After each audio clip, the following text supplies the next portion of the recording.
میرے عزیزوں، میں نصیحت کرتا ہوں آپ کو بھی، اپنی ماں بہنوں کو بھی، سب کو، کہ یہ پہلو بھی سیرت کی کتابوں میں موجود ہیں۔ اپنے بچوں کو پڑھاؤ، خود بھی پڑھو، اور اس طرح سے اخلاق اور محبت اور کرم اور سخاوت اور بخشش اور نوازش اور آپس میں اخوت اور بھائی چارگی پیدا کرو۔ یہ قصہ لطیف ابھی ناتمام ہے، یہ قصہ لطیف ابھی ناتمام ہے، جو کچھ بیاں ہوا ہے وہ آغاز باب ہے۔ اعوذ باللہ من الشیطان الرجیم بسم اللہ الرحمن الرحیم يسبح لله ما في السماوات وما في الأرض الملك القدوس العزيز الحكيم هو الذي بعث في الأميين رسولا منهم يتلو عليهم آياته ويزكيهم ويعلمهم الكتاب والحكمة وَإِن كَانُوا مِن قَبْلُ لَفِي ضَلَالٍ مُبِينٍ۔ ارض و سماوات میں موجود تمام مخلوق اللہ کی تسبیح کرتی ہے، جو بادشاہ ہے، مقدس ہے، زبردست ہے، دانا ہے۔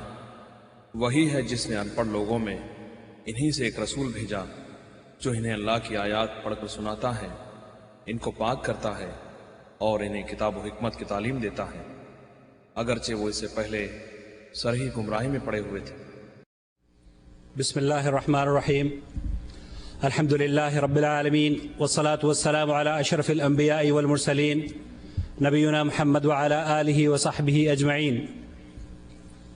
قال اللہ تعالی یا ایہا الذین آمنوا اتقوا اللہ حق تقاته ولا تموتن الا وانتم مسلمون واعتصموا بحبل اللہ جميعا ولا تفرقوا واذكروا نعمة الله عليكم إذ كنتم أعداء فألف بين قلوبكم فأصبحتم بنعمته إخوانا وكنتم على شفا حفرة من النار فأنقذكم منها كذلك يبين الله لكم آياته لعلكم تهتدون۔ اما بعد، محترم بزرگوں، دوستوں اور قابل احترام دینی ماؤں اور بہنوں، السلام علیکم ورحمۃ اللہ وبرکاتہ۔ جدہ دعویٰ سینٹر حی السلامہ کے تمام ذمہ داران اور متعاونین کی جانب سے آپ تمام حاضرین کرام کا اور فضیلت شیخ معراج ربانی حفظ اللہ کا اس عظیم الشان آڈیٹوریم جو قاعت سماحت الشیخ عبدالعزیز بن باز رحمۃ اللہ علیہ کے نام سے معروف ہے، استقبال کرتا ہوں، خوش آمدید کہتا ہوں اور دعا کرتا ہوں کہ اللہ رب العالمین ہمارے یہاں جمع ہونے کو شرف قبولیت عطا فرمائے۔ حضرات، شہر سے تقریباً 15 کلومیٹر دور چل کر آپ لوگ تشریف لائے ہیں، یہ یقیناً آپ کی دینی حمیت، جذبہ اور دین کو سیکھنے کی رغبت ہی یہاں کھینچ کر لائی ہے۔ آپ حضرات تو صرف 15 کلومیٹر سے چل کر یہاں تشریف لائے ہیں، ذرا غور فرمائیے ان احباب کی لگن اور تڑپ کا جو لوگ مکہ مکرمہ اور طائف اور قرب و جوار کے شہروں سے کھینچے چلے آئے ہیں۔ آپ حضرات کے قدم علم سیکھنے کی غرض سے گرد آلوب ہوئے ہیں۔ آپ یقیناً قابل مبارکباد ہیں، کیونکہ علم سیکھنے کی غرض سے جو قدم اٹھتے ہیں اللہ کے یہاں ان کی بڑی قدر و منزلت ہے۔ اللہ کے رسول صلی اللہ علیہ وسلم نے ارشاد فرمایا، وَمَنْ سَلَكَ طَرِيقًا يَلْتَمِسُ فِيهِ عِلْمًا سَهَّلَ اللَّهُ لَهُ طَرِيقًا فِي الْجَنَّةِ۔ جو شخص علم کے راستے پر چل کر علم حاصل کرتا ہے تو اللہ اس کے لیے جنت کی جانب کے راستے آسان فرما دیتا ہے۔ اور قابل مبارکباد ہیں وہ احباب جو دنیا بھر میں ہمارے اس پروگرام کو لائیو انٹرنیٹ پر پیل ٹاک میں اصلی اہل سنت گروپ میں موجود ہیں اور سن رہے ہیں، کیونکہ انہیں بھی یقیناً ان کی مصروفیات سے دور کر کے اگر کوئی چیز کمپیوٹر کے ساتھ جوڑے ہوئے ہے تو وہ یقیناً اللہ کے نبی صلی اللہ علیہ وسلم کی محبت ہی ہے۔ حضرات، آج فضیلت شیخ معراج ربانی سے سیرت النبی صلی اللہ علیہ وسلم کے موضوع پر خطاب سماعت فرمائیں گے۔ میں یہاں صرف اتنا عرض کرنا چاہوں گا کہ سیرت النبی کا موضوع صرف ایک نشست میں مکمل ہو یہ ناممکن سی بات ہے، کیونکہ یہ وہ موضوع ہے جو قرآن کریم میں اللہ رب العالمین نے جگہ جگہ بیان فرمایا ہے۔ یہ موضوع جسے تحریر کرنے کے لیے محدثین نے کتب احادیث میں کئی مجلدات مرتب کی ہیں، یہ وہ موضوع ہے جس کے اوپر سیرت نگاروں نے بڑی ضخیم کتابیں تحریر فرمائی ہیں، تو یہ ممکن ہی نہیں کہ ہم اسے چند لمحات میں بیان کر سکیں۔ لیکن اس کے باوجود میں نے شیخ سے اس عنوان پر ایک نشست میں کچھ بیان فرمانے کے لیے درخواست کی، کیونکہ اس نام کو لے کر لوگ افراط و تفریط کا شکار ہیں۔ بعض علماء نے تقاریر کے لیے اس موضوع کا انتخاب تو کیا، لیکن بیان کرتے وقت انصاف نہ کر پائے، جگہ جگہ اپنے اکابر کے کارنامے اس میں شامل کر دیے۔ اللہ انہیں عقل سلیم عطا فرمائے۔ بہرحال ہم فضیلت الشیخ معراج ربانی سے گزارش کریں گے کہ سیرت النبی کے موضوع پر اپنے خطاب کا آغاز فرمائیں۔ خواتین سے درخواست کریں گے کہ بچوں کو براہ کرم شرارتیں نہ کرنے دیں، اور کوئی بھی بچہ شور مچاتا ہوا نظر آئے تو شرارتیں اسے نہ کرنے دیں بلکہ اسے منع کر دیں۔ یہ نہ سوچیں کہ یہ کسی اور کا بچہ ہے، بلکہ یہ محسوس کریں کہ اس کی تربیت، اس کو خاموش کرنا ہر عورت کی ذمہ داری ہے اور ہم سب کی ذمہ داری ہے۔ اور جو حضرات جن کا موبائل فون یہاں پر کام کر رہا ہو وہ اسے سوئچ آف کر دیں۔ جزاکم اللہ خیر۔ اور پروگرام کو ختم ہونے سے پہلے براہ کرم اپنی نشستوں کو نہ چھوڑیں، بیٹھے رہیں اطمینان سے اور پروگرام کو اطمینان سے سماعت فرمائیں۔ جزاکم اللہ خیر۔ فضیلت شیخ معراج ربانی۔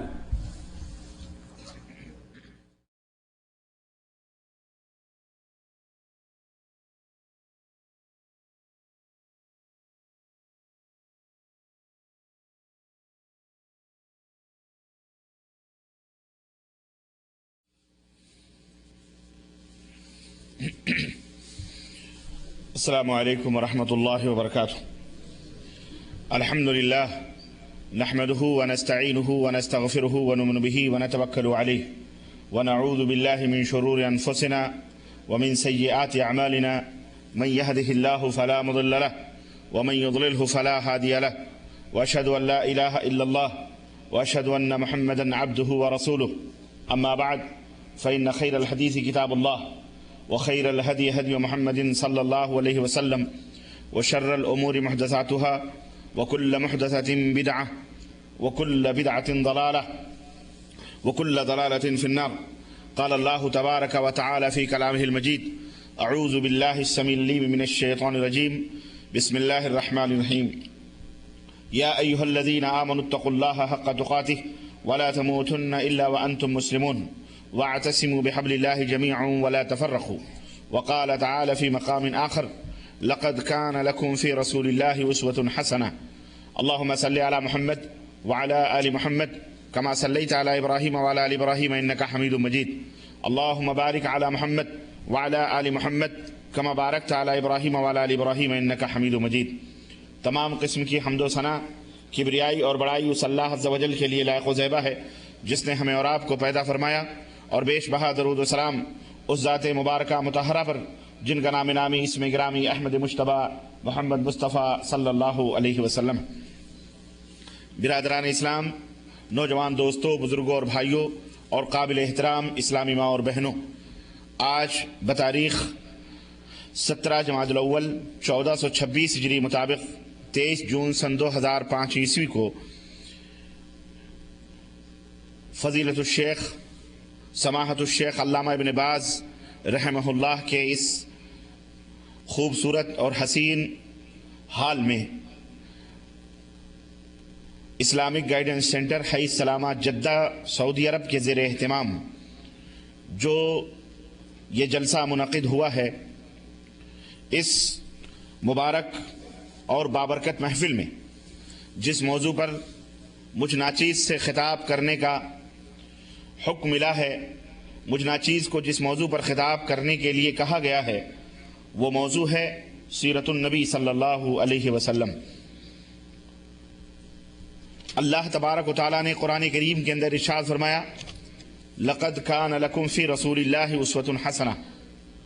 اے مسلمانوں، اے مومنوں، اے لوگو، تمہارے لیے رسول اللہ صلی اللہ علیہ وسلم کی زندگی، آپ کی حیات طیبہ یہ ایک بہترین نمونہ ہے، بہترین اسوہ ہے۔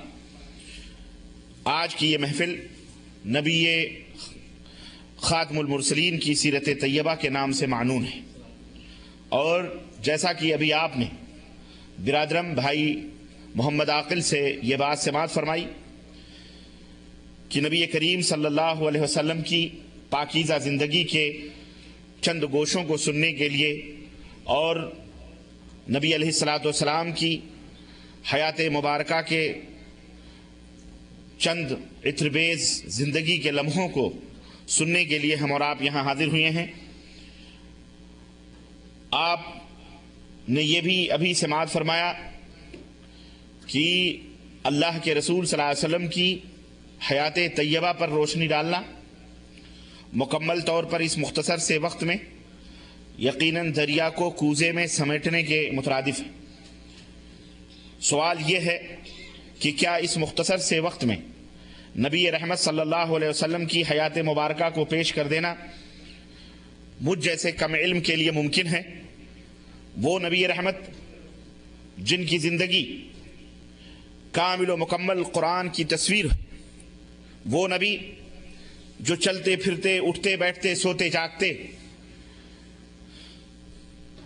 سراپا قرآن نظر آتے ہیں، وہ نبی جس کی سیرت پاک پر اصحاب سیر نے، مورخین نے کئی جلدیں کتابیں تحریر کی ہوئی ہیں، اور وہ نبی جن کی زندگی مبارک پر اپنے تو اپنے پرائے لوگوں نے بھی کتابیں لکھ کر داد تحسین حاصل کی ہیں۔ بھلا اس نبی کی زندگی مبارک کو اس مختصر سے وقت میں اس کے تمام زندگی کے گوشوں پر روشنی ڈالنا یہ ناممکن اور محال بات ہے، لیکن آج کی اس محفل میں میں نبی علیہ الصلوۃ والسلام کی زندگی کے چیدہ واقعات، ایسے واقعات جو ہمارے دلوں کو گرمانے والے، ہمارے ایمان اور جذبوں کو حرکت دینے والے، ایسے واقعات جنہیں سن کر ہماری آنکھوں کے اندر آنسوؤں کا سمندر امٹ پڑے، جنہیں سن کر ہمارے دل نرم ہوں، میں انہیں سجا کر آپ حضرات کی خدمت میں لے کر حاضر ہوا ہوں۔ آئیے عبرتوں اور درسوں اور نصیحتوں سے اپنے سینے کو منور و مجلہ کریں اور اپنے اعمال اور اپنے اخلاق کو سدھاریں، نبی علیہ الصلوۃ والسلام کی سیرت طیبہ کو سن کر اسی کے مطابق عمل کرنے کی کوشش کریں۔ اللہ عز و جل سے دعا ہے کہ اللہ تبارک و تعالی ہمیں اور آپ کو کہنے اور سننے سے زیادہ عمل کی توفیق عطا فرمائے، آمین یا رب العالمین۔ میرے عزیزوں، میرے دوستوں اور بھائیوں اور اسلامی ماں اور بہنوں، نبی علیہ الصلوۃ والسلام کی سیرت طیبہ سننے کا بنیادی مقصد یہی ہے کہ وہ نبی جسے اللہ عز و جل نے نمونہ بنا کر کے اس کائنات میں بھیجا، اس نبی کے زندگی کے ایک گوشوں کو سن کر، اس نبی کے زندگی کے تمام پہلوؤں کو پڑھ کر، جان کر ہم اسی کی طرح اپنی زندگی کو سجائیں اور سنواریں اور بنائیں۔ یہی اللہ تبارک و تعالی کا مقصود ہے، مطلوب ہے کہ ہم اپنی زندگی نبی رحمت صلی اللہ علیہ وسلم کی طرح سے بنا لیں، جس طرح وہ اللہ عز و جل سے ڈرتے تھے، جس طرح وہ اللہ عز و جل کی عبادت کرتے تھے، جس طرح وہ امانت اور صداقت کے اعلیٰ مقام پر فائز تھے، جس طرح وہ اخلاق اور سچائیوں کے بلند رتبے پر فائز تھے، اسی طرح سے ہم بھی اپنے اخلاق کو، اپنے معاملات کو، اپنے اعمال کو بنائیں۔ اللہ تبارک و تعالی ہمیں اس بات کی توفیق عطا فرمائے، آمین یا رب العالمین۔ روز ازل سے اللہ تبارک و تعالی نے نبیوں کا سلسلہ حضرت آدم سے شروع فرمایا، لیکن سب سے پہلے رسول جب دنیا کے اندر شرک اور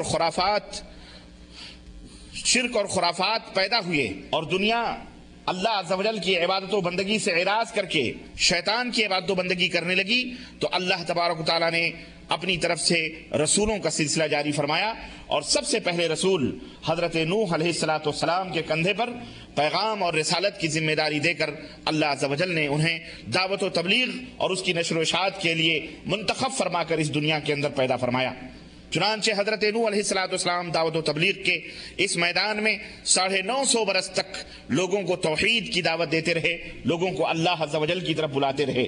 حضرت نوح علیہ السلام سے لے کر یہ سلسلہ جاری ہوا یہاں تک کہ آخری نبی خاتم المرسلین شفیع المذنبین ہمارے اور آپ کے نبی حضرت محمد الرسول اللہ صلی اللہ علیہ وسلم مبعوث ہوئے، اور ایسے ماحول میں مبعوث ہوئے اور ایسے معاشرے میں آپ صلی اللہ علیہ وسلم کے کندھے پر نبوت و رسالت کی ذمہ داری رکھی گئی، جو معاشرہ، جو مجتمع، جو سوسائٹی، جو سماج نہایت ہی جنات اور رذالت کی تاریکیوں میں سانسیں لے رہا تھا، جہاں پر امانت و صداقت اور اسی طرح سے ایمان اور تقوی اور پرہیزگاری اور اللہ کی خشیت اور اللہ کا خوف نام کی کوئی چیز نہ تھی۔ قتل و غارت گری، زناکاری، فحاشی اور بے حیائی عروج پر تھی، اور لوگ امانت و صداقت کا مذاق اڑاتے تھے۔ غرض تمام شرک اور خرافات ان کے اندر، ان کے رگو پے میں رچ بس گئی تھی۔ اس ماحول میں حضرت محمد الرسول اللہ صلی اللہ علیہ وسلم کے نازک کندھے پر اللہ تبارک و تعالیٰ نے رسالت کی ذمہ داری رکھی۔ میرے بھائیوں، میرے عزیزوں، سیرت کی ابتدا ہم کرتے ہیں نبی علیہ السلام کی پیدائش سے، کہ نبی علیہ السلام، تاکہ ہم دھیرے دھیرے نبی کریم صلی اللہ علیہ وسلم کی زندگی کے مختلف واقعات اور گوشوں پر روشنی ڈالیں۔ لیکن ابتدائی طور پر ہم یہ جانیں کہ نبی علیہ السلام کب پیدا ہوئے۔ آپ صلی اللہ علیہ وسلم کے مختصر سے حالات کا علم ہمیں ہو جائے۔ 3 باتیں بڑی ضروری ہیں ہر انسان کے لیے اور ہر مسلمان کے لیے، جن کا علم حاصل کرنا ان کے لیے بہت ضروری ہے۔ ان 3 باتوں میں سب سے پہلی بات اللہ عز و جل کی معرفت، اللہ عز و جل کی معرفت، اور نمبر 2 اللہ تبارک و تعالیٰ نے جو شریعت نازل فرمائی ہے اس کا علم حاصل کرنا۔ نمبر 1 اللہ عز و جل کی معرفت یعنی اللہ عز و جل کا علم حاصل کرنا۔ نمبر 2 اللہ تبارک و تعالیٰ نے جو شریعت نازل فرمائی ہے اس کا علم حاصل کرنا۔ اور نمبر 3 صاحب شریعت، جنہیں اللہ تبارک و تعالیٰ نے اپنی رسالت اور اپنی شریعت کا ذمہ دار قرار دیا، ان اور وہ ذات پاک حضرت محمد الرسول اللہ صلی اللہ علیہ وسلم کی ہے، ان کے بارے میں علم حاصل کرنا یہ ہر مسلمان کے لیے ضروری ہے، فرض ہے۔ اور رسول اکرم صلی اللہ علیہ وسلم کی سیرت طیبہ اسی سے معنون ہے، یعنی ہم یہ جانیں کہ ہمارے نبی کا نام کیا تھا، ہمارے نبی کہاں پیدا ہوئے، ہمارے نبی کی سیرت طیبہ کیا تھی، ہمارے نبی صلی اللہ علیہ وسلم کس طرح عبادت و بندگی کرتے تھے، کس طرح معاملات کرتے تھے، کتنے اخلاق کے مالک تھے، تاکہ ہم اور اس معرفت کا مقصد، نبی علیہ السلام کی سیرت طیبہ کے جاننے کا مقصد کیا ہوگا؟ مقصد یہ ہے کہ ہم نبی کریم صلی اللہ علیہ وسلم سے سچی اور پکی محبت کر سکتے ہیں۔ ہمیں کسی چیز کے بارے میں جس کی حقیقت کا علم اور جس کی حقیقت کا پتہ نہ ہو، آپ ذرا بتلائیں، اگر آپ سے یہ کہا جائے کہ اس سے محبت کریں تو آپ کے دل میں کوئی محبت کا جذبہ پیدا نہیں ہوگا۔ لیکن اگر آپ کو معلوم ہو جائے کہ یہ ہمارا محسن ہے، یہ ہمارا فلاح نجات دہندہ ہے، اس کے اسوے اور اس کے نمونے ہمیں نجات دے سکتے ہیں، یہ محبوب آدمی ہے، مرغوب آدمی ہے، اللہ تبارک و تعالیٰ نے اسے مقام اور مرتبہ عطا فرمایا ہے، اور یہ اس طرح سے شفیق ہے، مہربان ہے، تو یقیناً ایک لمحہ ہمارے دل کے اندر محبت اس آدمی کے تعلق سے، اس انسان کے تعلق سے پیدا ہو سکتی ہے۔ تو نبی کریم صلی اللہ علیہ وسلم کی سیرت طیبہ کے سننے کا مقصد اور بیان کرنے کا مطلب یہ ہے کہ ہم اللہ کے رسول صلی اللہ علیہ وسلم سے وہ محبت کریں جو اللہ تبارک و تعالیٰ جس طرح کی محبت ہم سے چاہتا ہے، اور ہم اللہ کے رسول صلی اللہ علیہ وسلم سے حقیقی طور پر الفت کریں۔ کیوں؟ اس لیے کہ اللہ کے رسول صلی اللہ علیہ وسلم سے محبت کرنا، سچی محبت کرنا، یہ ہر مومن بندے کے اوپر فرض ہے۔ اگر نبی علیہ السلام کی محبت میں کسر رہا، کمی رہی، تو یقین مانو انسان مومن ہو سکتا نہیں ہو سکتا ہے۔ اللہ کے حبیب صلی اللہ علیہ وسلم نے ارشاد فرمایا کہ لا یؤمن احدکم حتی اکون احب الیہ من والدہ وولدہ والناس اجمعین۔ اے لوگو، تم میں اس وقت تک کوئی آدمی مومن نہیں ہو سکتا جب تک کہ میں اس کے نزدیک اس کے والدین، ماں اور باپ، اس کے بیٹے، اس کے اعزاء اور اقارب، یہاں تک کہ دنیا کی تمام چیزوں سے کہیں زیادہ محبوب میں اس کے نزدیک نہ ہو جاؤں، تب تک تم میں کوئی مومن ہو سکتا نہیں ہو سکتا. تو یہ اللہ کے حبیب صلی اللہ علیہ وسلم نے ہمیں معیار بتلایا ہے. اور سیرت طیبہ جب ہم پڑھیں گے، اللہ کے نبی کے احسانات ہم سنیں گے، اللہ کے نبی نے ہمارے ساتھ کتنے احسانات کیے ہیں، انسانیت کے ساتھ کتنے احسانات کیے ہیں، اور قیامت کے دن اللہ کے نبی صلی اللہ علیہ وسلم ہمارے ساتھ کیا کریں گے، اور اپنے امتیوں کے ساتھ امتیوں کے تعلق سے ان کو کتنا غم تھا، اور کس طرح سے اللہ کے حبیب صلی اللہ علیہ وسلم کی سیرت طیبہ تھی، تو ہمیں اللہ کے حبیب صلی اللہ علیہ وسلم سے محبت پیدا ہوگی. میرے عزیزو، میرے دوستو، ایک دفعہ حضرت عمر بن خطاب رضی اللہ تعالیٰ عنہ نبی علیہ الصلوۃ والسلام سے کہنے لگے، اللہ کے نبی، آپ مجھے سب سے زیادہ عزیز ہیں، میرے ماں باپ، میرے بال بچے پوری دنیا میں سب سے زیادہ عزیز ہیں سوائے میری جان کے، سوائے میری جان کے. جان مجھے سب سے زیادہ عزیز ہے، جان چھوڑ کر دنیا میں تمام چیزوں سے زیادہ عزیز آپ ہیں. اللہ کے حبیب صلی اللہ علیہ وسلم نے فرمایا کہ عمر، ابھی تک تمہارا ایمان مکمل نہیں ہوا ہے، ابھی تک تمہارا ایمان مکمل نہیں ہوا ہے. پھر حضرت عمر نے کہا، اے اللہ کے نبی، یہاں تک کہ میری جان سے بھی زیادہ آپ مجھے عزیز ہیں. تب اللہ کے رسول صلی اللہ علیہ وسلم نے فرمایا، الآن یا عمر، الآن یا عمر، عمر آج تمہارا ایمان مکمل ہوا ہے، اب تمہارا ایمان مکمل ہوا ہے. تو میرے عزیزو، میرے دوستو اور بھائیو، سیرت طیبہ سننے کا مقصد یہی ہے کہ ہم سچے اور پکے طور پر اپنے نبی سے سچی اور پکی محبت کریں، اور اس محبت کی نشانی یہ ہے کہ اس کے آثار ہماری زندگی میں ظاہر ہوں، ہمارے معاملات میں، ہمارے اخلاق میں، ہماری دنیا میں، ہماری عبادتوں میں، ہماری تجارتوں میں، ہماری سیاستوں میں، ہماری معاشرت میں، لوگوں سے لین دین میں، لوگوں سے معاملہ کرنے میں، کہ کس طرح سے اللہ کے رسول صلی اللہ علیہ وسلم معاملہ کرتے تھے، اور کس طرح سے اللہ کے حبیب صلی اللہ علیہ وسلم لوگوں سے ملتے تھے، اور کس طرح سے اللہ کے نبی اپنے اللہ کی عبادت و بندگی کیا کرتے تھے. یہ تمام چیز کی معرفت اور علم حاصل کرنا ہر مومن بندے کے اوپر فرض ہے، ضروری ہے، اور اس کی جانکاری لینا اس کے اوپر واجب ہے. اگر کوئی نہیں لیتا ہے تو یقین مانے اس کے ایمان کے اندر خلل ہے. حضرت صلی اللہ علیہ وسلم، میں نے بتایا کہ پیدا ہوئے عام الفیل، اس سال کو فیل کا عام یعنی ہاتھیوں کا سن کہا جاتا تھا. عربوں کا رواج تھا کہ پہلے زمانے میں کوئی تاریخ وغیرہ تو مقرر نہیں تھی، وہ لوگ بڑے بڑے حادثات اور واقعات سے سالوں کا پتہ لگاتے تھے. چنانچہ آپ کو معلوم ہے کہ یمن کا کرسچنوں کا بادشاہ ابرہہ وہ کعبہ مکرمہ کو ڈھانے کے لیے جب آیا، اور اس کا جو حشر ہوا، اس کا واقعہ آپ سب کو معلوم ہے. الم تر کیف فعل ربک باصحاب الفیل الم یجعل کیدہم فی تضلیل. اللہ عز و جل نے اس میں یہ واقعہ بیان فرمایا ہے کہ اللہ تعالیٰ نے کس طرح اس کی سازش کو ناکام بنایا اور اسے ہلاک و برباد کیا. اس سال کو عام الفیل کہا جاتا ہے. تازہ واقعہ ہوا تھا. اللہ کے رسول صلی اللہ علیہ وسلم اسی سال پیدا ہوئے، مکے کے اندر پیدا ہوئے. اور ایک بات یہاں سمجھنے کی اور ہے کہ جنہوں نے کعبے پر حملہ کیا تھا وہ لوگ کون تھے؟ وہ اہل کتاب تھے، کرسچن تھے، اپنے آپ کو حضرت عیسیٰ علیہ السلام کی طرف منسوب کرتے تھے. لیکن جو کعبے کے لوگ تھے، جو مکے کے لوگ تھے، وہ تھے تو مشرک، تھے تو وہ کفار، لیکن وہ لوگ حضرت ابراہیم علیہ السلام کی طرف اپنی نسبت کرتے تھے کہ ہم دین ابراہیمی پر قائم و دائم ہیں.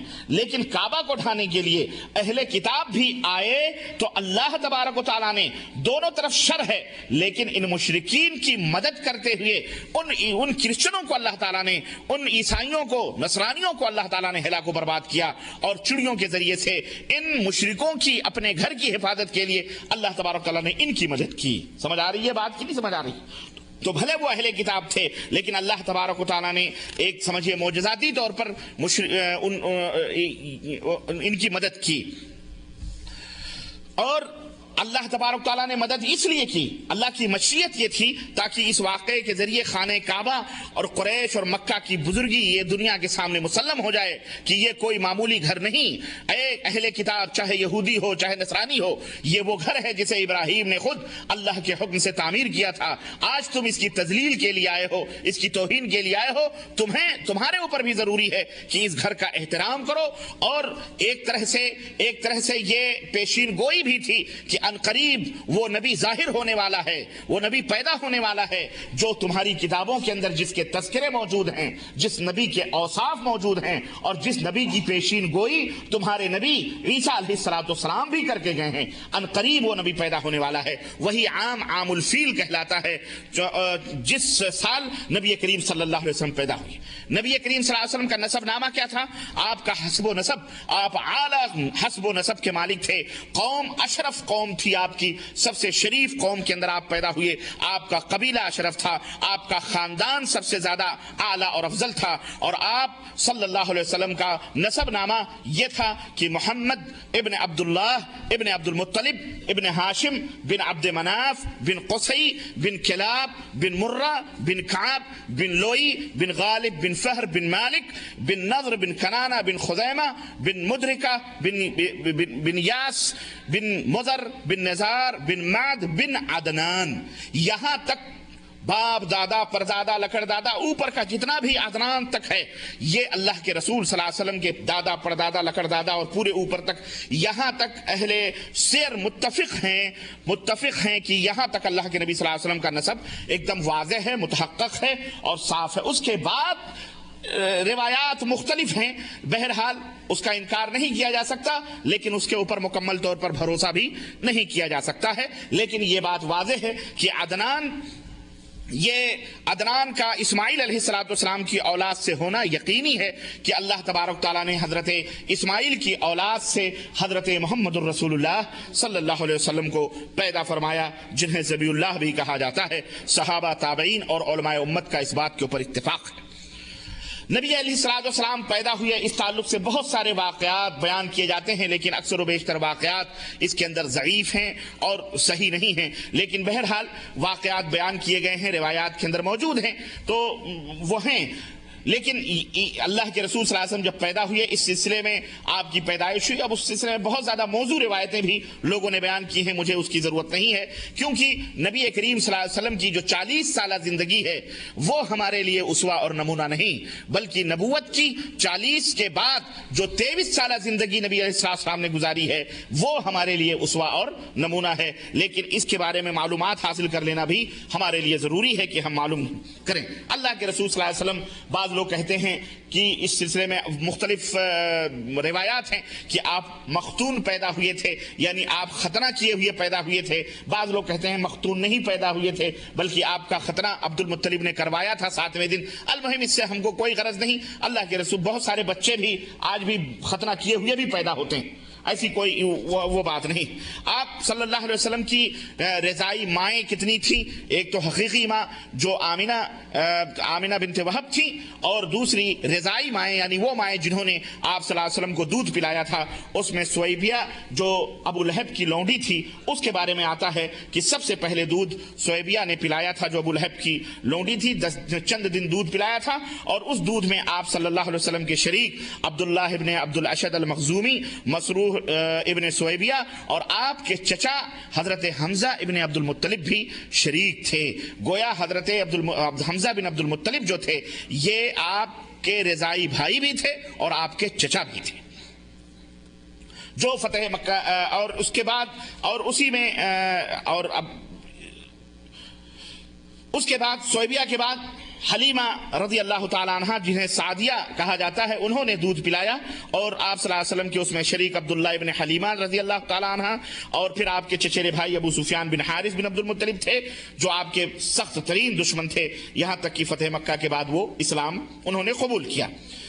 غرض اس طرح سے اللہ کے رسول صلی اللہ علیہ وسلم کے دودھ پلانے والی ماؤں کا تذکرہ، اللہ کے حبیب صلی اللہ علیہ وسلم کو کھلانے والوں میں بہت ساری عورتوں کا نام آتا ہے، جس میں آمنہ بنت وہب بن عبد مناف بھی تھیں، سویبیہ بھی تھیں، حلیمہ بھی تھیں، اور شیمہ جو آپ کی رضائی بہن تھیں، ان کا بھی تذکرہ آتا ہے، جو حوازن جب غزوہ حنین کے موقع پر اللہ کے رسول صلی اللہ علیہ وسلم نے ان کے ساتھ جو سلوک کیا تھا اس کا تذکرہ انشاءاللہ تبارک تعالیٰ بھی میں کروں گا۔ وہ تھی جنہوں نے اللہ کے رسول صلی اللہ علیہ وسلم کو گودوں کے اندر کھلایا تھا۔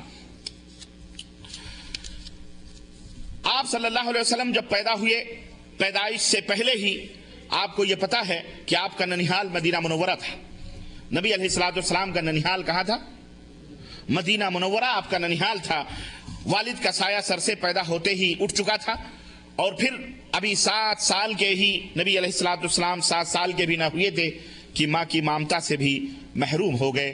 گویا باپ پیدا ہونے سے پہلے مر چکا تھا، اور ماں پیدا ہونے کے بعد اس کی مامتا سے محروم ہو گئے۔ والدہ کی وفات مکہ اور مدینہ کے درمیان مقام ابوا میں ہوئی، جبکہ مدینہ میں آپ کے ماموں کے گھر سے وہ واپس آ رہی تھی تو راستے میں ان کا انتقال ہوا اور وہیں ان کو دفن کر دیا گیا 12 سال کی عمر میں۔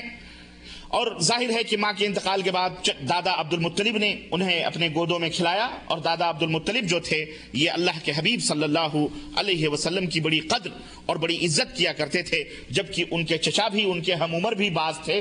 روایتوں کے اندر آتا ہے کہ مکے سے ٹیک لگا کر ان کا باقاعدہ ایک مجلس ان کی بیٹھتی تھی عبد المطلب کی، جہاں اس مجلس پر ان کے جو بیٹے تھے کسی کو ہمت نہیں ہوتی تھی کہ وہاں ان کی مجلس پہ بیٹھیں، لیکن ابھی نبی علیہ الصلوۃ والسلام چلتے پھرتے تھے، چلنے پھرنے لگے، چھوٹے ہی تھے، جب بھی مکے کعبے کے اندر جاتے تو اپنے دادا ہی کی گدی پر بیٹھتے تھے، دادا کی گدی پر بیٹھتے تھے تو چچا انہیں پکڑ کے کھینچتے کہ دادا کی گدی ہے ادھر آؤ، لیکن عبد المطلب جب دیکھتے کہتے نہیں، اس کو یہیں بیٹھنے دو، اس بچے کی بڑی شان ہے، اس بچے کی بڑی شان ہے۔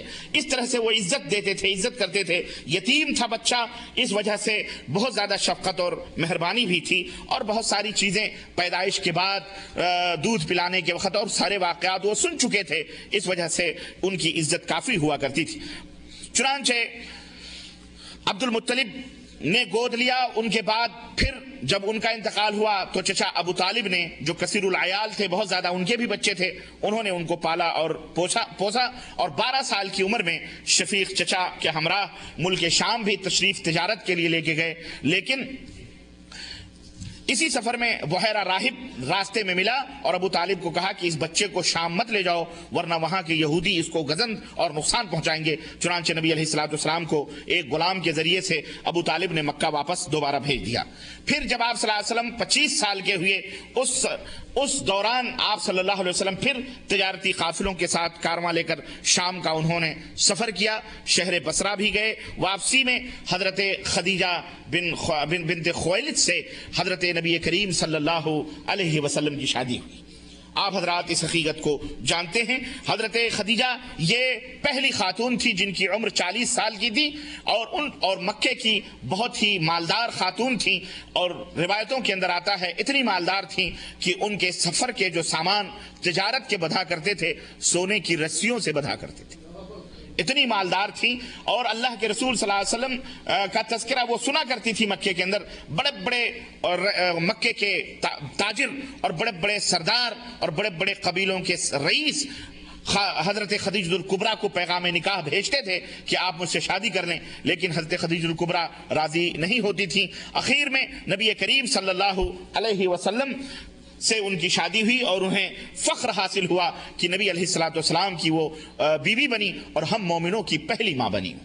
اللہ تعالیٰ ان کی قبر کو نور سے منور فرمائے، آمین یا رب العالمین۔ امہات المومنین میں سب سے پہلے اللہ تعالیٰ سے تمام نبی علیہ الصلوۃ والسلام کے ازواج میں سے سب سے پہلی بیوی خاتون تھی حضرت خدیجہ الکبریٰ، جو اللہ سے جا ملی۔ جب تک زندہ رہیں اللہ کے حبیب صلی اللہ علیہ وسلم نے ان کی موجودگی میں کسی اور دوسری عورت سے شادی نہیں فرمائی۔ ان کے لیے یہی کیا شرف کم تھا کہ خود اللہ تبارک و تعالیٰ جبریل کے ذریعے سے انہیں سلام بھیجا کرتا تھا۔ حضرت خدیجہ الکبریٰ کو یہ شرف حاصل تھا۔ روایتوں میں آتا ہے کہ ایک دفعہ نبی کریم صلی اللہ علیہ وسلم بیٹھے ہوئے تھے اپنے کمرے میں، حضرت جبریل آئے اور جبریل نے کہا اے اللہ کے نبی، ابھی ایک عورت کچھ سالن کا پیالہ لے کر کے آپ کی خدمت میں آنے والی ہے، جب وہ آ جائے تو اس سے کہنا کہ اللہ نے تجھے سلام بھیجا ہے اور جنت میں تیرے لیے ایک ایسا گھر تعمیر کیا ہے جو موتیوں اور ہیروں اور جواہروں کا ہے۔ جبریل چلے گئے، دروازے پہ آہٹ ہوئی، جب وہ اندر آئیں تو دیکھا حضرت خدیجہ الکبریٰ تھیں جو ہاتھ میں سالن کا پیالہ لے کر کے نبی کی خدمت میں حاضر ہو رہی تھی۔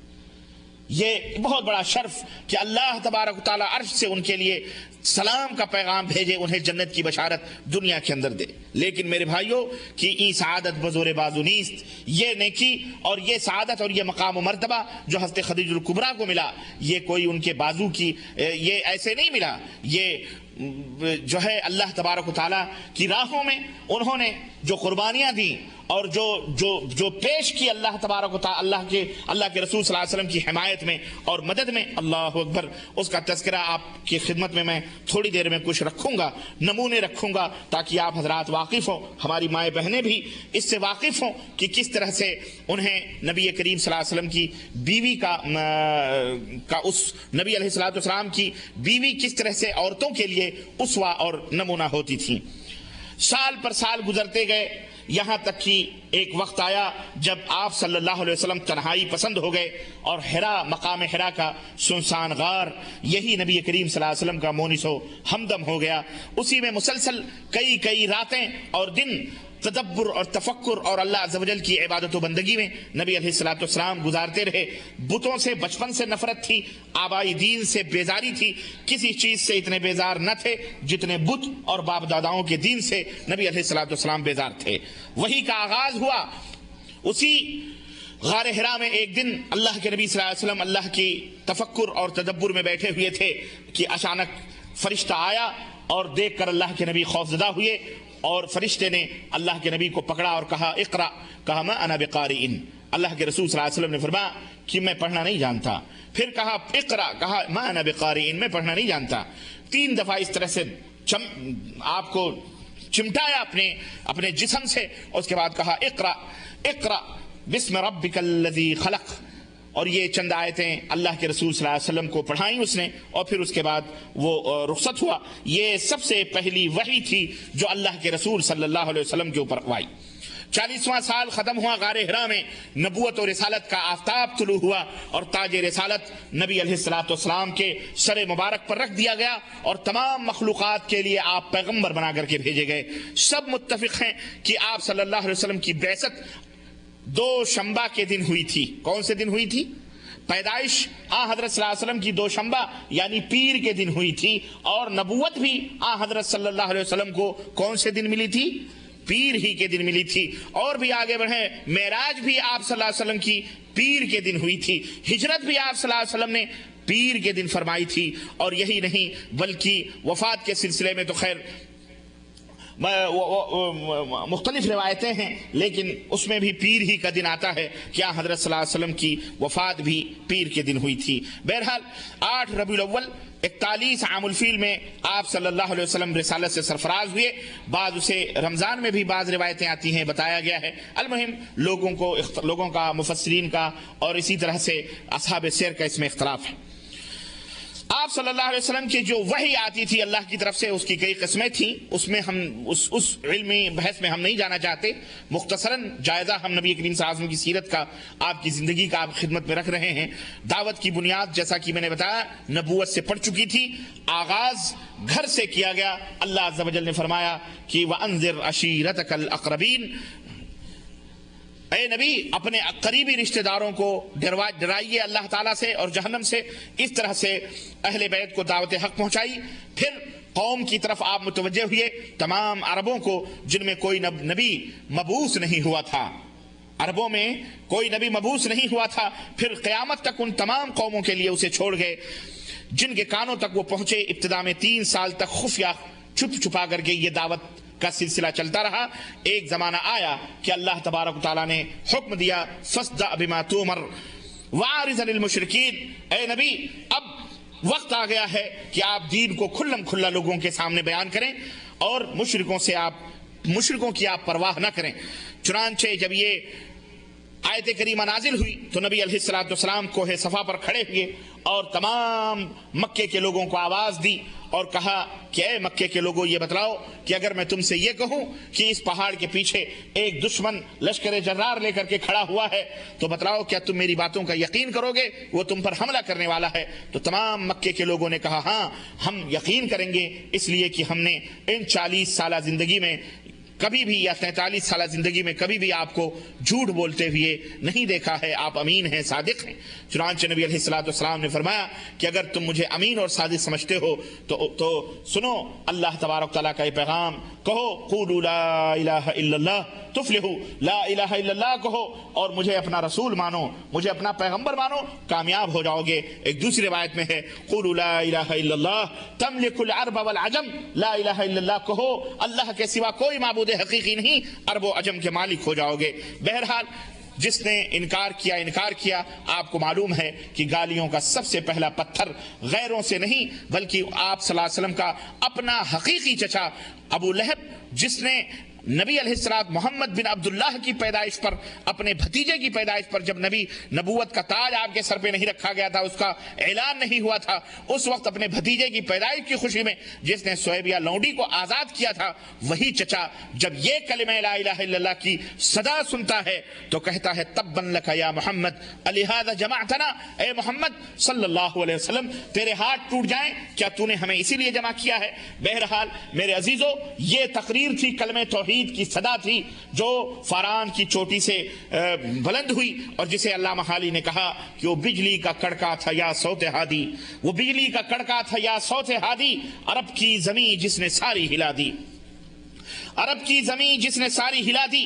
اس طرح سے نبوت کا اعلان ہوا اور آن حضرت صلی اللہ علیہ وسلم کے اوپر میرے عزیزوں، میرے بھائیوں، ابتلاءات اور آپ کے ماننے والوں کے اوپر جناب علی مصائب اور مشکلات کے پہاڑ توڑے گئے، اور اس طرح سے وہ دور شروع ہوا مشقتوں کا اور محن اور شدائد کا اور مصائب کا، ابتلاء اور آزمائش کا نبی کریم صلی اللہ علیہ وسلم کے اوپر شروع. مسلمانوں کی تعداد بڑھی اور کفار کو خطرہ پیدا ہوا تو انہوں نے تکلیف پہنچانا شروع کیا، اور پھر نبی علیہ الصلوۃ والسلام کو بھی تکلیف پہنچانا شروع کیا، اور اسی طرح سے آپ کے اوپر ایمان لانے والوں کو بھی تکلیف پہنچانا شروع کیا. اور جب مصیبت حد سے تجاوز کر گئی تو نبی علیہ الصلوۃ والسلام نے مسلمانوں کو حبشہ کی طرف ہجرت کرنے کی اجازت دے دی. وہاں ایک ایسا بادشاہ ہے، اللہ کے نبی نے فرمایا کہ جو لوگوں کے اوپر ظلم نہیں کرتا ہے. چنانچہ 12 مرد اور 4 عورتوں نے ہجرت کی، جس میں خود نبی کریم صلی اللہ علیہ وسلم کی لاڈلی صاحبزادی حضرت رقیہ بنت رسول اللہ صلی اللہ علیہ وسلم وہ بھی شریک تھی، جن کے شوہر حضرت عثمان ابن عفان رضی اللہ تعالیٰ عنہ تھے. یہ لوگ حبشہ میں نہایت آرام سے زندگی بسر کر رہے تھے. چنانچہ ایک جھوٹی خبر مشہور ہو گئی کہ قریش نے اسلام قبول کر لیا ہے. یہ سن کر انہوں نے پھر دوبارہ مکے کا رخ کیا، اور جب یہاں پہنچے تو صاحب گرفتار کر لیے گئے بہت سارے مسلمان، اور ایذا رسانیوں کا سلسلہ پھر شروع ہوا. کچھ لوگ پھر حبشہ واپس ہو گئے. قریش کی ایذا رسانی اور ان کی تکلیفیں ان روز بروز بڑھتی رہیں، یہاں تک کہ مسلمانوں کے لیے اپنی جان بچانا بھی مشکل ہو گیا. آخر حضرت صلی اللہ علیہ وسلم نے پھر ہجرت کا حکم دیا، اور اس طرح سے 83 مرد اور 7 عورتیں دوبارہ حبشہ روانہ ہوئیں، اور نجاشی کی پناہ میں بڑی آسودگی اور بڑے آرام سے وہ رہنے لگیں. اہل مکہ نے سنا تو بڑے سخت ناراض ہوئے کہ اتنے آرام سے وہاں بیٹھے ہوئے ہیں. چنانچہ عمرو بن عاص کی سرکردگی میں ایک باقاعدہ جمع وفد بھیجا گیا نجاشی کے دربار میں کہ جا کر کے ان لوگوں کو پکڑ کر کے لاؤ اور ان سے کہو کہ یہ لوگ جو تمہارے پاس آئے ہیں اور بڑے آرام سے تمہارے ملک میں رہ رہے ہیں، یہ لوگ تو تمہارے دین کو بھی نہیں مانتے، ہم اپنی قوم سے بھاگ کر کے آئے. وہاں تک کفار مکہ نے پیچھا کیا. بہرحال ذلت کی کھانی پڑی اور وہ لوگ وہاں سے واپس ہوئے. اللہ تبارک تعالیٰ نے انہیں ذلیل و رسوا کیا. تھوڑے دن گزرے تھے، دعوت کا سلسلہ چالو تھا، اور اللہ کے حبیب صلی اللہ علیہ وسلم دعوت و تبلیغ میں دن میں باہر نکلتے، لوگوں کو تبلیغ کرتے، کفار مکہ ستاتے، اور ستانے کے پورے تفصیلات آپ حضرات کے علم میں ہیں. اور جب گھر کو واپس آتے تو حضرت خدیجہ الکبریٰ آپ کے زخموں پہ پھائے رکھتی، آپ کو تسلی دیتی، آپ کو صبر کی تلقین کرتی، اور آپ صلی اللہ علیہ وسلم سے محبت کے کلمات کہتی. میرے عزیزو، اس طرح سے توحید کی یہ صدا بلند ہوتی رہی. نبی علیہ الصلوۃ والسلام بھی ایک دور آیا کہ طائف گئے اور وہاں بھی سنگ دلی کا مظاہرہ ہوا، اور اللہ کے حبیب صلی اللہ علیہ وسلم کی اسی بیچ میں آپ کی وہ زوجہ محترمہ جن سے اللہ کے نبی کو بہت زیادہ پیار تھا وہ انتقال کر گئیں، اور پھر ابو طالب جو ایک سہارا تھے وہ بھی انتقال کر گئے. اس طرح سے دو سہارے چھن گئے. اللہ کے نبی تنہا ہو گئے. سہارے کے لیے، کفالت کے لیے طائف کے میدان کی طرف گئے، طائف کے بستی کی طرف گئے، اور طائف والوں نے جو سلوک کیا وہ آپ حضرات جانتے ہیں کہ اوباش اور بدماش گنڈوں نے، لڑکوں نے اللہ کے حبیب صلی اللہ علیہ وسلم کے اوپر پتھروں کی بارش کی، اور اتنا پتھروں سے آپ صلی اللہ علیہ وسلم کا استقبال کیا، اور اتنی بارش کی، اتنی پتھروں کی بارش کی کہ آپ لہولہان ہو گئے، بے ہوش ہو کر کے گر پڑے. غلام تھا، غلام باغ میں لایا، اور اس طرح سے اللہ کے نبی صلی اللہ علیہ وسلم ہوش میں آئے. جبریل آئے اور جبریل نے کہا کہ یہ پہاڑوں کا فرشتہ موجود ہے، اللہ نے بھیجا ہے، حکم کریں اس بستی کو دونوں پہاڑوں کے بیچ میں رکھ کر پیس دیا جائے. آپ کو معلوم ہے رحمت للعالمین جو ساری امت کے لیے شفقت بن کر کے، شفیق اور مہربان بن کر کے آئے تھے، انہوں نے کہا اللہم اہد قومی فإنہم لا یعلمون. اے اللہ میری قوم کو ہدایت دے، یہ نہیں جانتے ہیں. اے اللہ ان کو ہلاک و برباد مت کر، اس لیے کہ عین ممکن ہے کہ ان کی اولاد میں کچھ ایسے لوگ پیدا ہوں جو تیرے دین کو قبول کریں. اللہ کے رسول صلی اللہ علیہ وسلم نے منع فرمایا، کہا نہیں، میں یہ نہیں چاہتا کہ ان کو ہلاک و برباد کیا جائے. ان کی اولاد میں کچھ ایسے لوگ پیدا ہوں گے جو اللہ تبارک تعالیٰ کے اوپر ایمان لائیں گے. چنانچہ پھر نبی علیہ الصلوۃ والسلام مکہ واپس آئے، اور جب مکہ واپس آئے تو اہل مکہ نے میٹنگ کی کہ اب محمد کو مکے کے اندر داخل نہیں ہونے دیں گے صلی اللہ علیہ وسلم. کیوں؟ شہر چھوڑ کر کے دوسری بستی کی طرف گئے. اب نبی علیہ الصلوۃ والسلام کو کفیل کی ضرورت تھی، کفالت کی ضرورت تھی. آپ صلی اللہ علیہ وسلم نے خادم کو بھیجا. چنانچہ مطعم ابن عدی کا نام آتا ہے سیرت میں کہ اس نے اپنے 2 نوجوان بیٹوں کو بھیجا اور کہا جاؤ محمد کو میری کفالت میں لے کے آؤ. محمد صلی اللہ علیہ وسلم کو میری کفالت میں لے کے آؤ، اور دیکھو محمد کے اوپر کوئی حرف نہ آنے پائے. حالانکہ وہ مشرک تھے، وہ خود بھی کافر تھے. کہا لے کے آؤ، اور محمد طواف کرنا چاہیں طواف کریں، تلواروں کے سائے میں طواف کرواؤ ان کو، بحفاظت ہمارے گھر کے لیے اندر لاؤ، ہم ان کی عزت و تکریم کریں گے. اس طرح اللہ تبارک تعالیٰ نے اپنے نبی کی حفاظت فرمائی. مطعم ابن عدی کے دونوں بیٹے تلوار لے کر کے نکلے اور کہا کوئی ہماری راہوں میں آئے گا تو وہ اپنے بچے کو یتیم پائے گا، اس کی بیوی بیوہ ہوگی اور اس کا بچہ، اور وہ خود جو ہے اپنے بچوں سے محروم ہو جائے گا. اس طرح سے اللہ تبارک تعالیٰ نے حفاظت فرمائی. اور پھر وہ دور آیا کہ جب مکے کے لوگ دشمن ہوئے، اللہ تبارک و تعالیٰ نے، اللہ عز و جل نے گویا ایک طرح کی بشارت اور خوشخبری کے طور پر کہ اے نبی غم نہ کرو، فکر نہ کرو، ان مع العسر یسرا. ہر تنگیوں کے بعد آسانی پیدا ہوتی ہے، رات کی تاریکیوں کے بعد صبح کا سورج نکلتا ہے اجالا لے کر. آؤ مکے کے لوگ تمہاری پیروں کی آہٹوں سے مکے کی گلیوں کو محروم کرنا چاہتے ہیں، آؤ ہم آسمان کے لیے تمہارے لیے آسمان کے دروازے کھول دیتے ہیں. چنانچہ وہی ہجرت سے 2-3 سال پہلے کا واقعہ ہے. ابو طالب بھی نہ رہے اور عام الحزن کا، وہ غم و علم کا سال قرار دیا گیا. خدیجۃ الکبریٰ بھی نہ رہی. اللہ کے رسول صلی اللہ علیہ وسلم کو اللہ تبارک تعالیٰ نے معراج میں بلایا. اللہ اکبر، وہ اعزاز بخشا کہ جبریل آئے، اور معراج کا وہ سفر آپ کو اچھی طرح سے معلوم ہے کہ کس طرح سے اللہ کے نبی نے طے کیا. اللہ نے قرآن کے اندر اس کا ذکر فرمایا، اللہ عز و جل نے قرآن کے اندر اس کا تذکرہ فرمایا. سبحان الذي اسرى بعبده ليلا من المسجد الحرام الى المسجد الاقصى الذي باركنا حوله لنريه من آیاتنا انه هو السمیع البصیر. ہم نے معراج کرائی مسجد اقصی سے، مسجد حرام سے مسجد اقصی تک، اور اس کے بعد تاکہ ہم بڑی بڑی نشانیاں دکھلائیں. آپ صلی اللہ علیہ وسلم اپنے روح اور جسم کے ساتھ آسمان، دوسرے آسمان، تیسرے آسمان، چوتھے آسمان، پانچویں آسمان، اور اس طرح سے چھٹے ساتویں آسمان پر، اور اس طرح سے اللہ تبارک و تعالیٰ کے قریب ہوئے، اور اللہ عز و جل سے ہم کلامی کا شرف حاصل کیا. اللہ عز و جل نے 50 وقت کی نمازیں فرض کی، اور پھر وہ 5 وقت کے اندر تبدیل ہوئیں، اور اللہ تعالیٰ نے فرمایا کہ یہ 5 وقت کی نماز 50 نمازوں کے برابر ہیں. جاؤ یہ ہدیہ لے کر کے، تمہاری امت 5 وقت کی نماز پڑھے گی، لیکن ہم نے اس کے اندر اجر و ثواب کی تعداد 50 وقت کی رکھی ہے. اللہ کے نبی صلی اللہ علیہ وسلم آئے، مکے والوں سے بیان کیا، مکے والوں نے تمسخر اڑایا، مذاق اڑایا. اور آپ کو پتا ہے کہ امامت کبریٰ کا بھی اسی معراج میں یہ اعلان ہوا کہ جب نبی علیہ الصلوۃ والسلام واپس آئے اور بیت المقدس کے اندر جب آئے اور جبریل لے کر کے آئے تو دیکھا کہ بیت المقدس کھچا کھچ بھری ہوئی ہے. حضرت نبی کریم صلی اللہ علیہ وسلم نے فرمایا کہ جبریل یہ کون لوگ ہیں؟ کہا یہ انبیاء اور رسول ہیں، آدم سے لے کر کے اور آپ تک جتنے بھی انبیاء اور رسول آئے ہیں یہ مسجد کے اندر انتظار انتظار کر رہے ہیں۔ اللہ کے نبی صلی اللہ علیہ وسلم نے فرمایا کس چیز کا انتظار ہے؟ کہا نماز کا انتظار ہے۔ کہا ان کا امام کون ہوگا؟ حضرت جبریل امین نے نبی علیہ الصلوۃ والسلام کی باہوں کو پکڑا اور کہا اے محمد صلی اللہ علیہ وسلم، یہ آپ کی امامت کا انتظار کر رہے ہیں۔ اللہ تبارک و تعالیٰ نے اس طرح حضرت محمد الرسول اللہ اور اس یتیم مکہ کو یہ مقام عطا فرمایا کہ ازل سے لے کر ابد تک جتنے بھی انبیاء اور رسول آئے تھے سب کی امامت کا تاج بھی حضرت محمد الرسول اللہ صلی اللہ علیہ وسلم کے سر مبارک پر رکھا، اور دنیا والوں کو یہ درس دیا کہ اے دنیا کے لوگوں، دنیا اگر اللہ کسی کو بچانا چاہے اسے کوئی مٹا سکتا؟ ہاں، دنیا کچھ نہیں کر سکتی ہے۔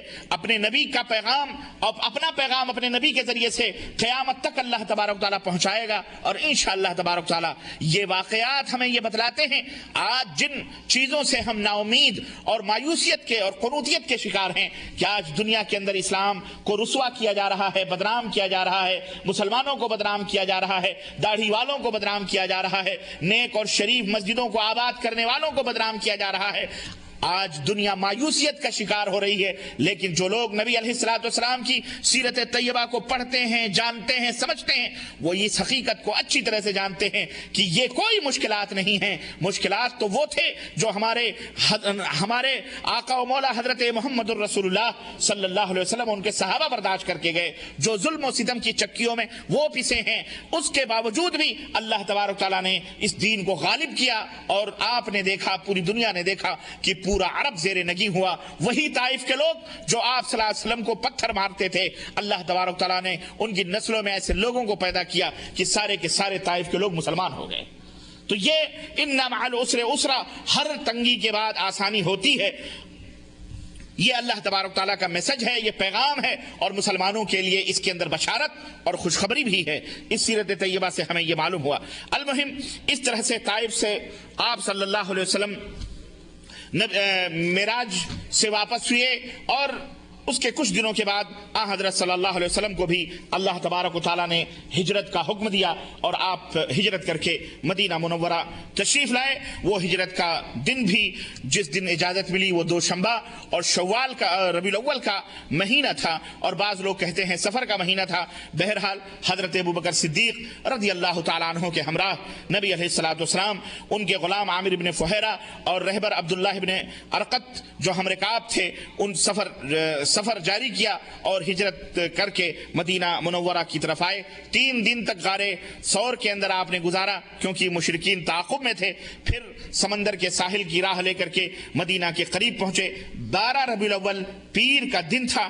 مدینے کے لوگ کئی دنوں سے انتظار کر رہے تھے۔ چنانچہ روایتوں کے اندر آتا ہے کہ مدینے کے لوگ صبح تڑکے سورج نکلنے سے پہلے ہی روزانہ مدینے سے بستی کے باہر بھیڑ عورتیں مرد سب جا کر کے انتظار کرتے کہ کہیں سے کوئی قافلہ آتا ہوا دکھائی دے، لیکن جب سورج کی تمازت اور اس کی گرمی شدید ہو جاتی تو مایوس ہو کر کے واپس آ جاتے۔ روایتوں میں آتا ہے کہ ایک دفعہ ایک یہودی اپنے چھت کے اوپر بالکنی کے اوپر بیٹھا ہوا تھا، اچانک اس کی نظر 2 حرکت کرنے والے سایوں کے اوپر پڑی کہ گرد و غبار میں اٹے ہوئے 2 جسم مدینے کی طرف آ رہے ہیں۔ اس نے سمجھا کہ ہو نہ ہو یہی وہ ذات ہے جس کا انتظار مدینے کے لوگ کرتے ہیں۔ اس نے اپنے چھت سے ہی آواز لگانا شروع کیا کہ اے مدینے کے لوگوں، جس کا تمہیں انتظار تھا وہ آ رہا ہے، جس کا تمہیں انتظار تھا وہ آ رہا ہے۔ یہ آواز سنتے ہی مدینے کے اندر خوشیوں کی لہر دوڑ گئی، اور مدینے کے مرد اور عورت سارے کے سارے نکل کر حضرت محمد الرسول اللہ صلی اللہ علیہ وسلم کے استقبال کے لیے پورا مدینہ امٹ پڑا۔ چھوٹی چھوٹی ننھی منھی بچیاں دف لے کر کے نبی علیہ الصلوۃ والسلام کے استقبال میں پہنچیں، اور اللہ کے رسول صلی اللہ علیہ وسلم کے شان میں قصیدے پڑھنے لگی۔ طلع البدر علینا من ثنیات الوداع، آج مدینے کے آسمان پر چاند طلوع ہو گیا ہے، اور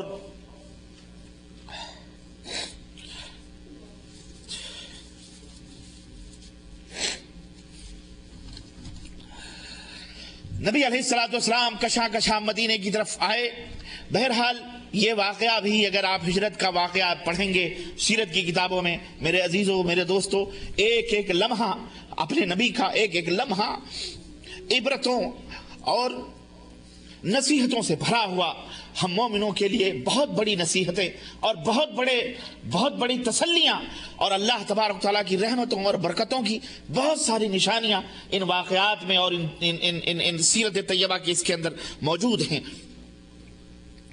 چنانچہ اللہ کے رسول صلی اللہ علیہ وسلم اس بستی میں اترے جسے آج قبا کا نام، پہلے بھی قبا کا نام کہا جاتا تھا۔ قبا 14 دن آپ صلی اللہ علیہ وسلم کا قیام رہا اور مسجد قبا کی آپ صلی اللہ علیہ وسلم نے بنیاد رکھی۔ جمعہ کے دن مدینے کے شہر کا ارادہ کیا، نماز کا وقت بنی سالم میں ہو گیا، اترے، سب مسلمانوں کو جمع کیا جن کی تعداد تقریباً 100 تھی۔ چنانچہ یہ پہلا جمعہ تھا جو مدینے کے اندر ہجرت کے بعد یہ فرض ہوا مسلمانوں کے اوپر اور مدینے کے اندر قائم ہوا۔ پھر آپ اونٹنی کے اوپر سوار ہوئے، مدینے کے لوگ اونٹنی کا مہار پکڑتے اور اسے اپنے اپنے گھروں کی طرف لے جانے کی کوشش کرتے۔ کوئی کہتا آپ ہمارے گھر مہمان رہیں گے، کوئی کہتا آپ ہمارے گھر مہمان رہیں گے۔ نبی علیہ الصلوۃ والسلام نے کہا اس اونٹنی کے نکیل کو چھوڑ دو، اللہ کے حکم سے یہ چل رہی ہے، یہ جہاں بیٹھے گی وہی میری جگہ ہوگی، میں وہیں قیام کروں گا۔ چنانچہ اونٹنی کو چھوڑ دیا گیا اور وہ چلتے چلتے اس مقام پر بیٹھ گئی، چلتے چلتے اس مقام پر بیٹھ گئی جو کسی کا گھر نہیں تھا، جو آج مسجد نبوی کے نام سے یاد کی جاتی ہے۔ جو جگہ اس مسجد نبوی کے مقام پر بیٹھ گئی اور یہ زمین بنی نجار کے 2 لڑکے سہل اور سہیل کے جانوروں کا استبل یا کھجوروں کو خشک کرنے کی جگہ تھی، جو دونوں یتیم تھے۔ آپ وہیں اتر پڑے۔ دروازے کے اسی میدان کے سامنے حضرت ابو ایوب انصاری رضی اللہ تعالیٰ عنہ کا گھر تھا۔ جب دیکھا کہ نبی اتر پڑے تو فوری طور پر وہ کجاوا لے کے اپنے گھر کے اندر بھاگ گئے۔ نبی علیہ الصلوۃ والسلام کے اونٹنی کا کجاوا لے کر اپنے گھر میں گھس گئے کہ یہ شرف مجھے حاصل ہے، کیونکہ اللہ کے نبی میرے گھر کے سامنے آئے۔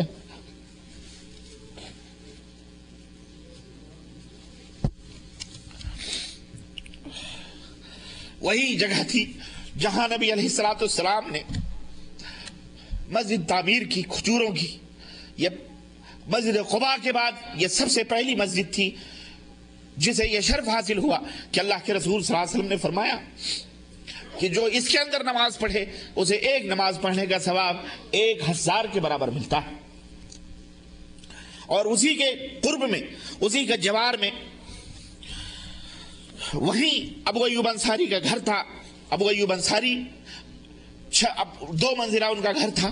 اپنے سارے سامان کو لے کر اللہ کے نبی نے کہا مجھے کہنے لگے یہیں آرام کرے، لیکن ابو ایوب انصاری نے کہا اللہ کے نبی یہ کیسے ہو سکتا ہے کہ ہم اوپر رہیں اور آپ ہمارے گھر کے نیچے رہیں؟ ہم نیچے رہیں گے، آپ اس دوسرے محلے کے اوپر آپ قیام پذیر ہوں۔ اسی میں آتا ہے اللہ اکبر، وہ مسلمان تھے کس انداز سے اور ہمارے نبی کی سادگی بھی کیا تھی۔ روایتوں کے اندر آتا ہے کہ جب مدینے کے لوگ نبی علیہ الصلوۃ والسلام کی زیارت کرنے کے لیے آئے تو نبی علیہ الصلوۃ والسلام پہلی دفعہ مدینے کے اندر داخل ہو رہے ہیں۔ اجنبیت کا عالم یہ ہے، مسلمان ہو چکے ہیں، نبی علیہ الصلوۃ والسلام سے محبت بھی کر رہے ہیں، لیکن اپنے نبی کو اس سے پہلے دیکھا تو نہیں تھا، انہوں نے دیکھا نہیں تھا۔ کہتے ہیں حدیث میں آتا ہے کہ ابو بکر نبی علیہ الصلوۃ والسلام کے بغل میں بیٹھے تھے اور اللہ کے نبی سے تھوڑا زیادہ عمر تھی ان کی، معمر بھی تھے۔ لوگ یہ سمجھتے تھے کہ ابو بکر ہی اللہ کے نبی ہیں، ان سے سلام کرتے تھے اور اللہ کے نبی صلی اللہ علیہ وسلم سے سلام نہیں کرتے تھے۔ جب ابو بکر نے دیکھا کہ لوگ مجھ سے سلام کر رہے ہیں، اپنے نبی کو نہیں پہچان رہے ہیں، ابو بکر اٹھ گئے اور چادر منگائی اور لوگوں سے کہا نبی کے اوپر ایک چادر تھان دو تاکہ لوگوں کو یہ پتا ہو جائے کہ لوگوں جس نبی کا تم کلمہ پڑھتے ہو یہ وہ ہے محمد الرسول اللہ صلی اللہ علیہ وسلم۔ آپ ذرا غور کریں وہ سادگی، نبوت کا لباس کس انداز کا۔ نبی علیہ الصلوۃ والسلام کتنے سادے سودے رہے ہوں گے کہ جن کو پہچاننے میں بھی کلمہ پڑھنے والوں کو مشکل ہو رہی تھی۔ وہیں مسجد تعمیر ہوئی، کھجور کی ڈالیوں اور کچھ اینٹوں کی عمارت تھی۔ خود سرور عالم صلی اللہ علیہ وسلم اور صحابہ کرام دیواریں اٹھا رہے تھے، نبی علیہ الصلوۃ والسلام اپنے ساتھیوں کے ساتھ خود مسجد تعمیر کر رہے تھے، اور اسی قریب میں قرب و جوار میں ازواج مطہرات کے حجرے بھی تعمیر کیے گئے، جن میں آپ سے قریب تر حجرہ حضرت ام المومنین عائشہ صدیقہ رضی اللہ تعالی عنہا کا تھا۔ چنانچہ 7 ماہ تک آپ صلی اللہ علیہ وسلم ابو ایوب انصاری کے گھر تھے. اس کے بعد اپنے گھر جب حجرہ بن گیا تو اپنے گھر تشریف لے آئے. رسول اللہ صلی اللہ علیہ وسلم کی ہجرت کی خبریں حبشہ تک پہنچی تو 33 مہاجرین مدینے کو چلے، جس میں سے 7 تو اہل مکہ کے ہاتھوں پڑ کر قید ہو گئے، باقی نبی علیہ الصلوۃ والسلام کی خدمت پہنچ گئے. ہجرت جب آپ صلی اللہ علیہ وسلم نے کی اس وقت آپ کی مبارک عمر 53 برس کی تھی. اس وقت آپ کی مبارک عمر کتنی تھی؟ 53 برس کی تھی. آپ صلی اللہ علیہ وسلم کی جو عام زندگی تھی اسے بھی ہمیں سمجھنا اور پڑھنا چاہیے تاکہ ہمیں یہ معلوم ہو کہ آپ صلی اللہ علیہ وسلم انسان تھے، بشر تھے، ہمیں میں سے اللہ تبارک تعالیٰ نے انہیں نبی بنایا تھا. وہ کوئی اجنبی مخلوق نہ تھے جیسا کہ بعض ہمارے بھائیوں کا خیال ہے کہ نعوذ باللہ اللہ کے نبی انسانیت اور بشریت سے خارج تھے. استغفر اللہ. میرے بھائیوں، آپ صلی اللہ علیہ وسلم خود فرماتے ہیں انما انا بشر مثلکم انسا کما تنسون. اے میری امت کے لوگوں، میں بھی تمہاری طرح ایک انسان ہوں، میں بھی اسی طرح بھولتا ہوں جیسے تم بھول جاتے ہو. سجدہ سہو کے موقع پر جب نبی صلی اللہ علیہ وسلم نے نماز میں تھوڑی سی بھول ہو گئی تھی تو آپ نے یہ حدیث پاک بخاری کے اندر موجود ہے، فرمایا سب سے آپ کی اولاد جو نرینہ اولاد تھی، سب سے بڑے بیٹے قاسم، پھر زینب، پھر رقیہ، پھر ام کلثوم، پھر فاطمہ، پھر عبداللہ. یہ سب کے سب ام المومنین حضرت خدیجہ الکبریٰ رضی اللہ تعالی عنہا سے پیدا ہوئے تھے. کسی اور بیوی سے کوئی اولاد نہیں ہوئی تھی، البتہ آپ کی لونڈی، آپ کی کنیز حضرت ماریہ قبطیہ جو تھی مدینے میں 68 ہجری میں حضرت ابراہیم رضی اللہ تعالیٰ عنہ پیدا ہوئے تھے، لیکن ابھی حالت شیر خوارگی ہی میں تھے، رضاعت ہی میں تھے، دودھ ہی پی رہے تھے کہ ان کا انتقال ہو گیا. آپ کی تمام اولاد، آپ صلی اللہ علیہ وسلم کی حیات جتنی بھی اولاد تھی، آپ صلی اللہ علیہ وسلم کی لڑکے جو تھے نبی علیہ الصلوۃ والسلام کی حیات مبارکہ ہی کے اندر فوت ہو گئے تھے، ان کا انتقال ہو گیا تھا. اور جتنی بیٹیاں تھیں سوائے حضرت فاطمہ کے، ساری کی ساری آپ کی زندگی میں آپ سے پہلے ہی فوت ہو چکی تھیں، اللہ کو پیاری ہو چکی تھی. لیکن حضرت فاطمہ بھی نبی علیہ الصلوۃ والسلام کا غم نہ برداشت کر سکی اور 6 ماہ کے بعد وہ بھی اللہ کو پیاری ہو گئیں. آپ کے چچا کی بھی اور پھوپھیوں کی بھی تعداد ہے سیرت کے اندر موجود ہے. آپ کی بیویاں، ان کی تعداد موجود ہے، حضرت عائشہ، حضرت حفصہ، اور اسی طرح سے حضرت خدیجہ کے بعد جو آپ نے دوسری شادی کی تھی حضرت سودا بنت زمعہ سے، اس کے بعد حضرت عائشہ سے، پھر حضرت حفصہ سے، پھر حضرت ام سلمہ سے، پھر حضرت زینب بنت جہش سے، اور اسی طرح سے پھر حضرت جویریہ سے، پھر ام حبیبہ سے، ان کے بعد حضرت صفیہ بنت حوی بن اخطب سے. اس طرح سے آپ پھر میمونہ رضی اللہ تعالی عنہا سے. یہ آپ صلی اللہ علیہ وسلم کی یہ آخری شادی تھی. آپ صلی اللہ علیہ وسلم کے غلام اور کنیزوں کی بھی تعداد ہے، بہرحال موجود ہے. اسی طرح آپ کے خدام کی بھی تعداد موجود ہے. آپ صلی اللہ علیہ وسلم کا جو لباس وہ سر پر عمامہ ہوتا تھا، کبھی ٹوپی کے ساتھ ہوتا تھا، کبھی بغیر ٹوپی کے، اور کبھی کبھی صرف ٹوپی پہنتے تھے. اور آپ صلی اللہ علیہ وسلم کے لباس مبارک اور اس طرح سے آپ کا مکمل کھانا پینا، اس کے تذکرے آپ کو اس کے اندر موجود ملیں گے. نبی علیہ الصلوۃ والسلام اپنے ازواج کے ساتھ جو برتاؤ کرتے تھے، حضرت انس رضی اللہ تعالی عنہ کی ایک حدیث کے ذریعے سے میں آپ تک یہ بات پہنچانا چاہ رہا ہوں کہ حضرت انس سے صحیح حدیث کے اندر مروی ہے کہ نبی علیہ الصلوۃ والسلام نے فرمایا کہ اے انس، تمہاری اس دنیا میں سے میرے لیے چند ہی چیزیں مرغوب اور محبوب ہیں، جن میں عورتیں اور خوشبو، یہ 2 چیزیں مجھے پسندیدہ بنا دی گئی ہیں، لیکن نماز میں میرے دل کی مسرت اور میرے آنکھوں کی ٹھنڈک ہے. نماز میں میرے آنکھوں کی ٹھنڈک ہے. تمام ازواج مطہرات کے ساتھ جتنی بھی تھیں، اللہ کے حبیب صلی اللہ علیہ وسلم شباشی، رہن سہن، نان اور نفقے میں برابر کا سلوک کرتے رہے. محبت میں کمی اور بیشی تو وہ انسان کے بس کی چیز نہیں ہے. اسی لیے اکثر فرمایا کرتے تھے اللہ تعالیٰ نے جو کچھ میرے اختیار میں دیا ہے اس میں میں برابر کا سلوک کرتا ہوں، لیکن جو میرے بس میں نہیں ہے مجھے ملامت نہ کرنا. جو چیز میرے بس میں نہیں ہے اس میں مجھے ملامت نہ کرنا. آپ صلی اللہ علیہ وسلم نے اپنی ازواج مطہرات میں ایک بیوی کو طلاق بھی دی ہے، لیکن پھر رجوع بھی فرما لیا ہے. اسی طرح 1 مہینے کے لیے ایلا بھی کیا ہے، لیکن آپ صلی اللہ علیہ وسلم نے زہار کبھی نہیں فرمایا ہے. اور یہ بہرحال احکامات ہیں زہار کے اور اس کے، وہ جو ہے یہاں تفصیلات میں نہیں جا سکتا. تمام بیویوں کے ساتھ آپ صلی اللہ علیہ وسلم کا اچھا برتاؤ، ہمیشہ ازواج مطہرات سے خوش خلقی کے ساتھ پیش آتے. حضرت ام المومنین عائشہ صدیقہ رضی اللہ تعالی عنہا جو کم عمر تھیں، اس لیے وہ انصاری لڑکیوں کے ساتھ گڑیوں کا کھیل کھیلا کرتی تھیں. چنانچہ وہ انصاری لڑکیوں کو کھیلنے کے لیے بلاتی تھی، اور آپ صلی اللہ علیہ وسلم بھی انصاری لڑکیوں کو بلا دیتے تھے کہ جاؤ عائشہ کے ساتھ کھیلو. اگر وہ کسی ایسی بات کے لیے ضد کرتی، نبی علیہ الصلوۃ والسلام سے ضد کرتی جو نامناسب ہوتی، جو مناسب نہیں ہوتی، مناسب ہوتی، ضد کرتی کہ مجھے یہ چاہیے، تو آپ صلی اللہ علیہ وسلم اسے فوری طور پر پورا فرما دیتے تھے. اور ام المومنین عائشہ صدیقہ سے محبت کا عالم یہ تھا کہ جب وہ پانی پیتی تو برتن میں آپ صلی اللہ علیہ وسلم ٹھیک اسی جگہ اپنے لب مبارک کو لگاتے تھے جہاں سے وہ ہونٹ لگا کر کے پانی پیا کرتی تھی. اتنی محبت تھی جہاں ان کے لب لگے ہوتے تھے. اکثر نبی علیہ الصلوۃ والسلام ان کی گود میں ٹیک لگا کر بیٹھا کرتے تھے. اگر وہ ایام سے ہوتی تو بھی ان کے زانو پر سر رکھ کر کے لیٹ جایا کرتے تھے اور قرآن پڑھا کرتے تھے اسی حالت میں. روزے کی حالت میں بھی حضرت ام المومنین عائشہ صدیقہ سے بہت زیادہ پیار کیا کرتے تھے. ایک مرتبہ یہ عید کا دن تھا، کچھ تماشا کر رہے تھے، کھیل کھیل رہے تھے تلواروں کا اور اس کا نیزوں کا. حضرت عائشہ صدیقہ نے کہا میں یہ کھیل دیکھنا چاہتی ہوں. آپ نے حضرت عائشہ کو دکھایا اور اس طرح دکھایا کہ آپ صلی اللہ علیہ وسلم کھڑے رہے اور حضرت عائشہ آپ کے کندھے کے اوپر اپنے چہرے کو رکھ کر جھکی ہوئی کھڑی تھیں. اور اس طرح سے وہ تھک گئیں تو اللہ کے نبی صلی اللہ علیہ وسلم کہنے لگی بس میں تھک گئی ہوں، تو آپ نے فرمایا چلی جاؤ. اسی طرح سے 2 دفعہ سفر میں اللہ کے نبی صلی اللہ علیہ وسلم نے حضرت عائشہ صدیقہ سے دوڑ بھی لگائی، مسابقہ بھی کیا، دوڑ بھی لگایا. چنانچہ ایک دفعہ گھر سے نکلتے ہوئے دروازے میں ان سے، اور اسی طرح کشمکش بھی حضرت عائشہ صدیقہ سے ہوتی بھی رہتی تھی، لیکن پیار وہی ہوتا تھا. حضرت نبی کریم صلی اللہ علیہ وسلم فرماتے ہیں صحابہ کرام نے پوچھا کہ اللہ کے نبی دنیا میں آپ سب سے زیادہ کس سے محبت کرتے ہیں؟ تو آپ نے فرمایا عائشہ سے، عائشہ سے مجھے سب سے زیادہ محبت ہے. پھر اللہ کے رسول صلی اللہ علیہ وسلم سے پوچھا گیا کہ اللہ کے نبی اس کے بعد کس سے محبت کرتے ہیں؟ تو آپ صلی اللہ علیہ وسلم نے فرمایا ابوہا، عائشہ کے باپ ابو بکر صدیق سے مجھے محبت ہے.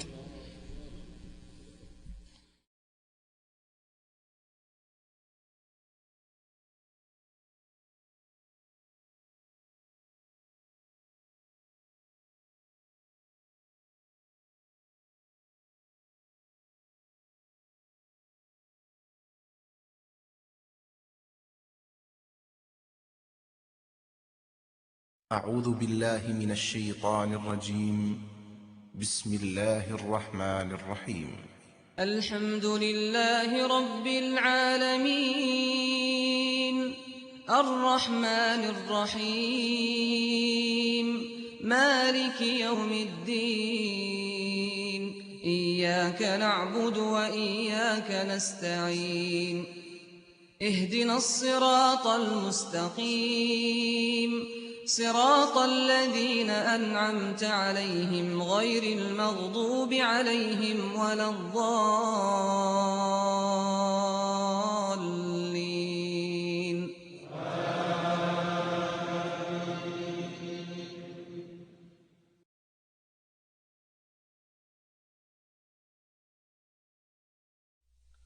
شروع اللہ کے نام سے جو بڑا مہربان نہایت رحم کرنے والا ہے.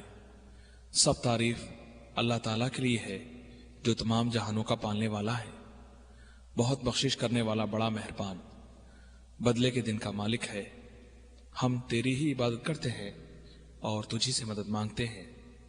ہمیں سیدھی راہ دکھا، ان لوگوں کی راہ جن پر تو نے انعام کیا، ان کی نہیں جن پر غضب کیا گیا، اور نہ گمراہوں کی.